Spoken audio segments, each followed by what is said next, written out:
Hello there, you wonderful people. I hope that you're safe and I hope that you're well.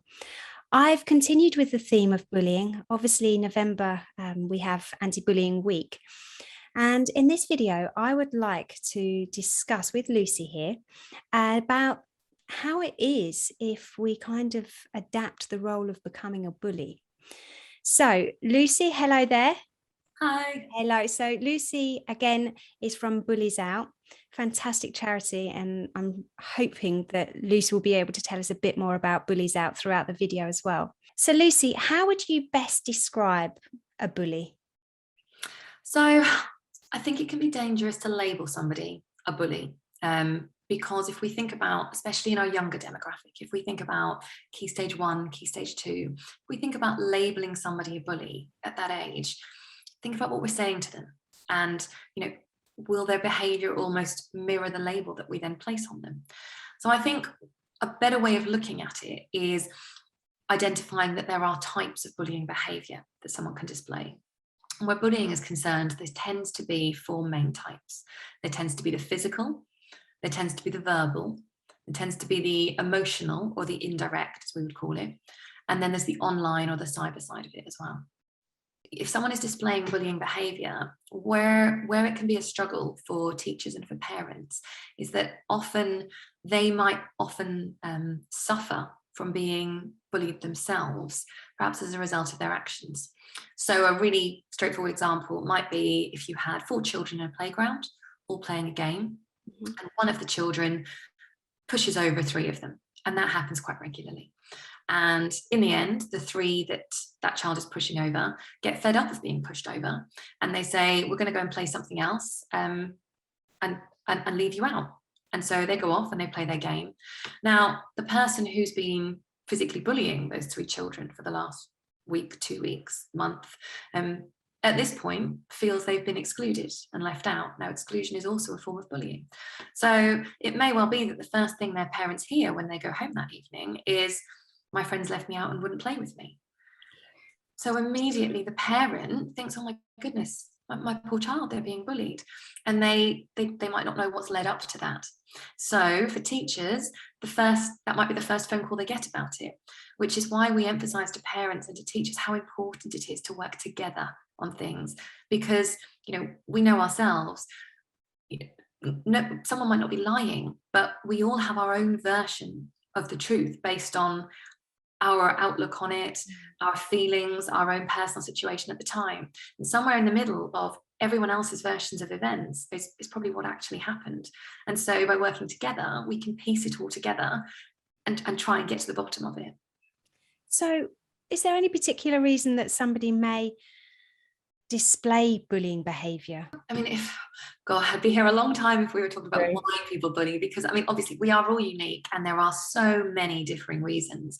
But a few, the way we look at it, especially for people who have been bullied, as we spoke about last week, is, the chances are if you are being bullied, it's because of some kind of trigger, something you have triggered in the other person. So if you are displaying bullying behavior, the chances are you are feeling perhaps a little insecure about something, or scared of something, or you've been bullied yourself and you're looking to exert some kind of control. It might be that you lack confidence or you're jealous of the other person. And that's the way that you demonstrate that feeling.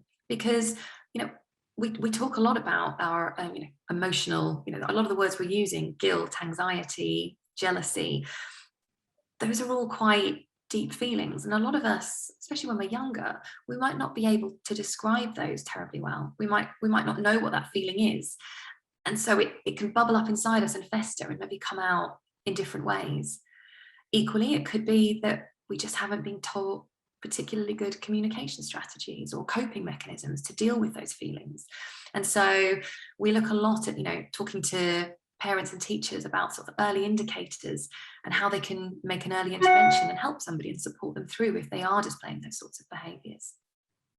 And then I suppose, what would be your top kind of guidance, steps, tips to actually help support somebody that has over time, short or long, has kind of displaying and acting out those behaviours to other people.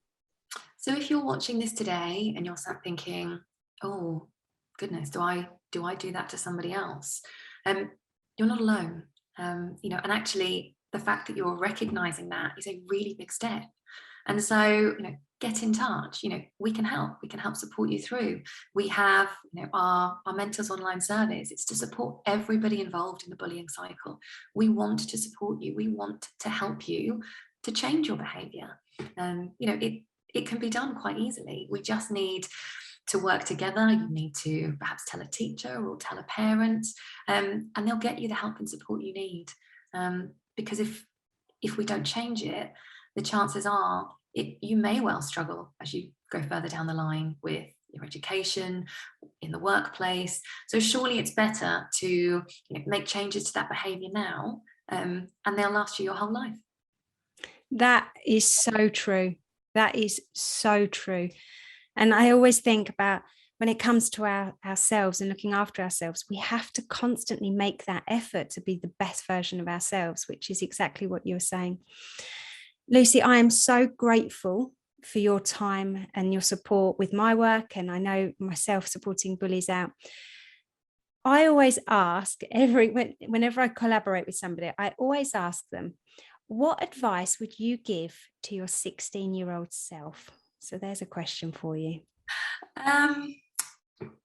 Well, I think that, and I don't think it's just necessarily for children and young people either, I think imposter syndrome is a big issue for all of us at the minute. And so I think what I would be telling my 16-year-old self is say yes to every opportunity that comes your way, because you may well feel that you're not good enough or that you can't do it, but you will be able to do it. So when something comes your way, you embrace it and say yes to it. Yes, I think that's what I'd tell them. I love that. That's brilliant. And Lucy, just let us know the website of Bullies Out for me, sorry. So we are www.bulliesout.com. So a massive thank you to Lucy, a massive thank you to Bullies Out. And I look forward to doing another video next week. Stay awesome and look after yourselves. Bye, everybody.